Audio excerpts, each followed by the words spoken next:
नमस्कार दोस्तों। उत्तर प्रदेश के मुख्यमंत्री आदित्यनाथ उत्तर प्रदेश के चुनावों में हर बार बेहतरीन लॉ एंड ऑर्डर की दुहाई देते थे और अखिलेश यादव पर हमला करते थे कि अगर अखिलेश यादव सत्ता में आ गए तो लॉ एंड ऑर्डर बद से बदतर हो जाएगी।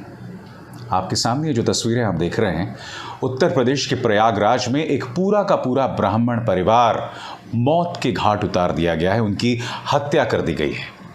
मैं चाहूंगा आप ये वीडियो देखें, पूरी तरह से खामोशी है। सबसे शॉकिंग बात यह है कि आप किसी के रोने की आवाज भी नहीं सुन पा रहे हैं। और ऐसा क्यों? क्योंकि रोने वाला भी कोई नहीं बचा है। एक परिवार के 5 सदस्य मौत के घाट उतार दिए गए हैं। मैं चाहूंगा आप एक वीडियो देखें और फिर मैं उसकी चर्चा करता हूं।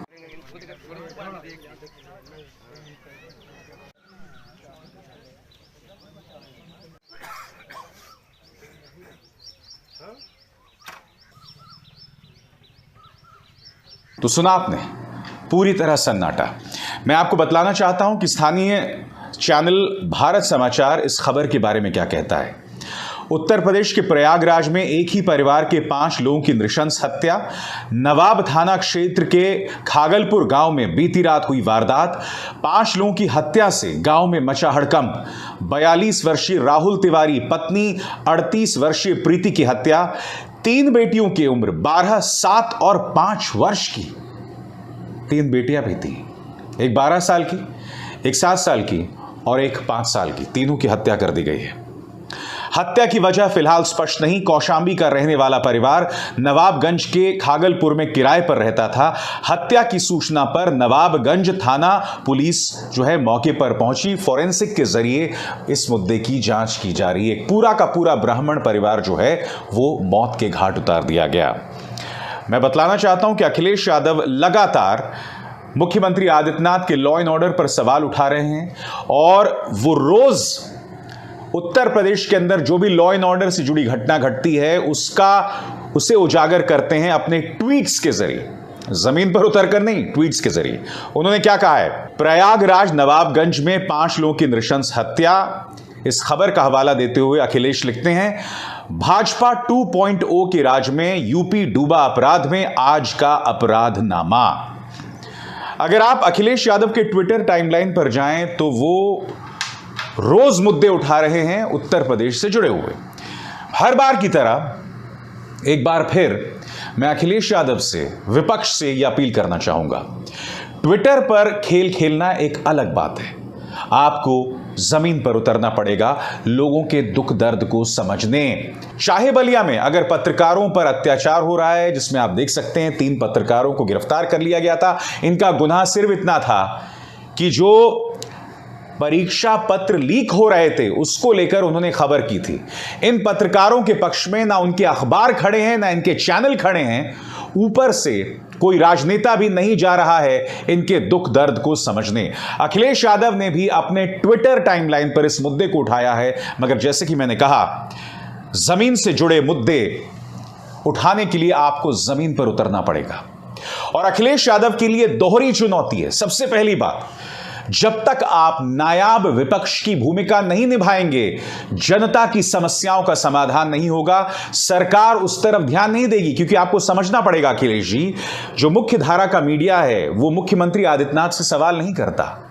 कभी भी उत्तर प्रदेश के अंदर जो हो रहा है उसे वो जंगल राज नहीं बताता है। आपको जमीन पर उतरना पड़ेगा, जनता के ध्यान को वहां खींचना पड़ेगा। मगर दिक्कत अखिलेश के साथ है, एक तरफ तो ये चुनौती है और दूसरी तरफ वो 3 लोगों से घिरे हुए हैं। आपकी स्क्रीन पर आजम खान, शिवपाल यादव और सुखपाल यादव। कौन है ये 3 दोस्तों? अगर हम बात करें सुखराम सिंह यादव की, सुखराम सिंह यादव उनके सांसद हैं। और मैं आपको बतलाना चाहता हूं कि सुखराम सिंह यादव अपने परिवार के साथ मुख्यमंत्री आदित्यनाथ से मिल चुके हैं। उनके बेटे पहले से ही भारतीय जनता पार्टी में हैं, यानी कि उनका एक सांसद पाला बदलने को तैयार है। वो लगातार अखिलेश यादव पर हमला कर रहे हैं, खासकर जिस अंदाज में अखिलेश पार्टी चला रहे हैं वो लगातार हमला कर रहे हैं, यानी कि झटका नंबर 1। अब झटके नंबर 2 पर आते हैं आजम खान। आजम खान के जो करीबी हैं फसाद अली खान और उनके बेटे जो हैं वो लगातार हमला बोल रहे हैं अखिलेश यादव पर।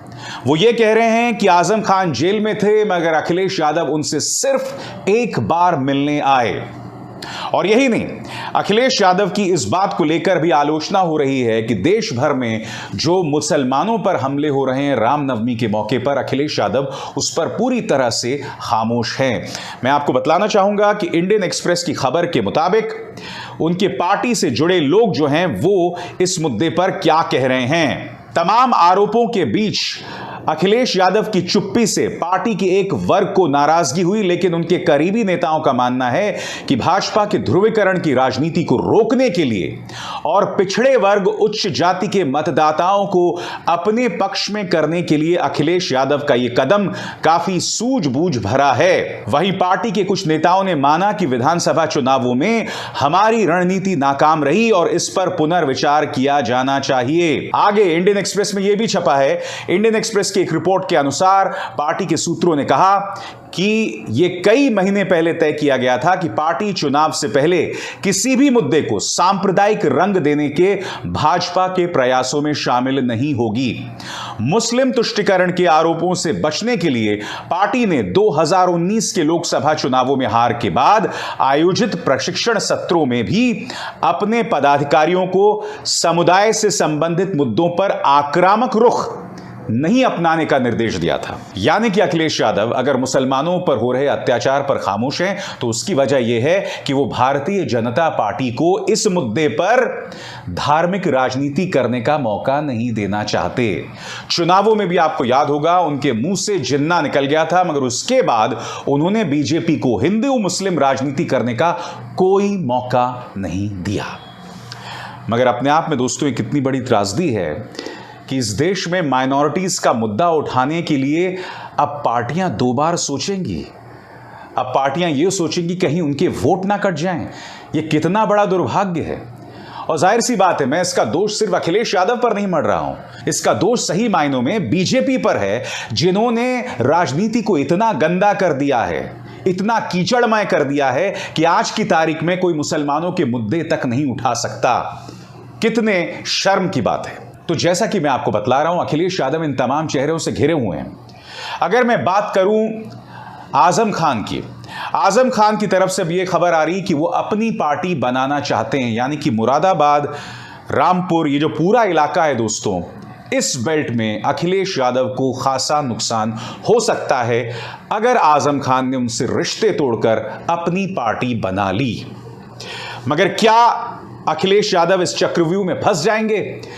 इसके लिए बहुत जरूरी हो जाता है कि अखिलेश यादव जमीनी तौर पर एक नेतृत्व को खड़ा करें, क्योंकि अखिलेश यादव की जो आलोचना की जाती है वो इस बात को लेकर की जाती है कि उन्होंने क्षेत्रीय स्तर पर जो नेतृत्व है उसे बढ़ावा नहीं दिया।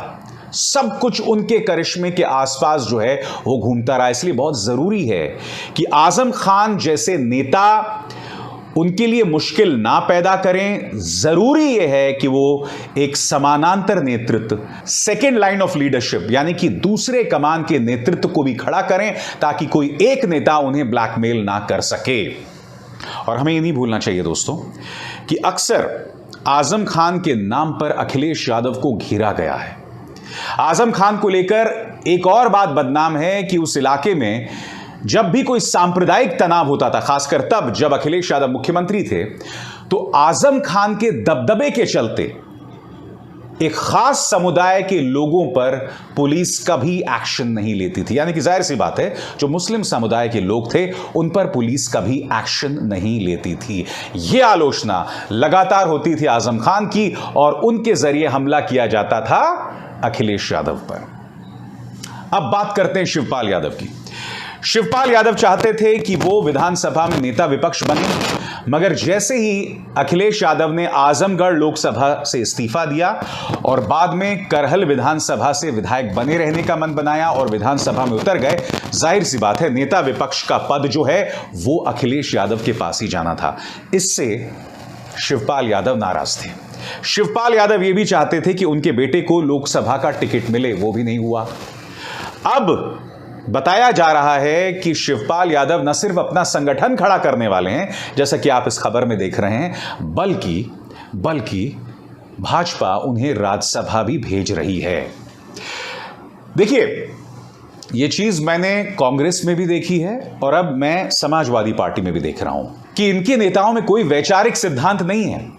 यानी जहां से कोई फायदा मिला वहां दौड़ लिए। कांग्रेस के तमाम नेताओं को देखिए ना, ज्योतिरादित्य सिंधिया, जितिन प्रसाद, आरपीएन सिंह, थोड़ी सी गाजर मूली दिखाई बीजेपी ने, जीभ लपलपाते हुए पार्टी छोड़ के भाग गए। उसी तरह से समाजवादी पार्टी के अंदर भी जो नेता किसी राजनीतिक फायदे के चलते अखिलेश यादव का दामन छोड़ रहे हैं, तो अखिलेश यादव को उन्हें जाने देना चाहिए और उस पर बहुत ज्यादा नहीं सोचना चाहिए। मगर जैसे कि मैंने कहा, दो चीजें। पहली बात, एक समानांतर लीडरशिप खड़ी कीजिए, एक नेतृत्व खड़ा कीजिए हर जिले में, हर ब्लॉक में। दूसरा, जमीन पर उतरकर लोगों की जो है मुद्दे उठाइए। अगर आप लोगों के मुद्दे नहीं उठाएंगे तो फिर आप सोशल मीडिया के और ट्विटर के राजनेता बनकर रह जाएंगे। और उत्तर प्रदेश जैसे राज्य में ट्विटर पर राजनीति नहीं होती, जमीन में धूल में सनकर राजनीति होती है। तो आज मैंने आपके सामने दो मुद्दे उठाए दोस्तों।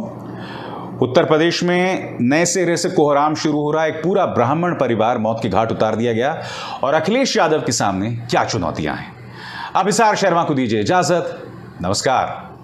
स्वतंत्र और आजाद पत्रकारिता का समर्थन कीजिए, सच में मेरा साथी बनिए। बहुत आसान है दोस्तों, इस ज्वाइन बटन को दबाइए और आपके सामने आएंगे ये 3 विकल्प, इनमें से एक चुनिए और सच के इस सफर में मेरा साथी बनिए।